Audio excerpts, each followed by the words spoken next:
Arrivés à 8h30, les avocats de Muriel Boll ne le savent pas encore, mais cette audience va être un véritable marathon. Tout comme les défenseurs des époux Jacob, ils viennent plaider la nullité des mises en examen de leurs clients. Après 3 heures d'audience, à la faveur d'une pause, l'avocat de Jacqueline Jacob expose ses arguments. Il faut bien comprendre que la loi fait obligation à tout magistrat qui met en examen une personne de l'informer de ses droits. Et nous, ce que nous mettons en avant, c'est que Madame Jacob, au moment de sa mise en examen, n'a pas été régulièrement informée de ses droits.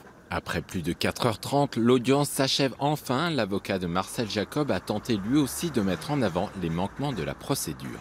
Ça a été assez interactif, assez intéressant, long. Tout le dossier a été détricoté, repris. En ce qui concerne les éléments procéduraux, il convient maintenant d'attendre sagement la décision.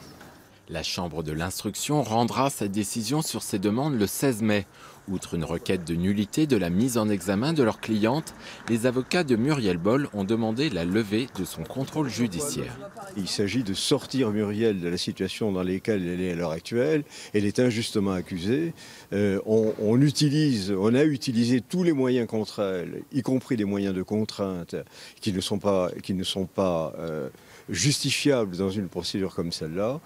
Nous espérons qu'aujourd'hui est une étape importante vers la sortie de cette situation.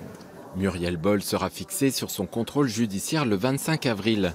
Dans ses réquisitions, le procureur général a demandé le rejet intégral de ses demandes, la procédure n'étant pour lui pas juridiquement critiquable.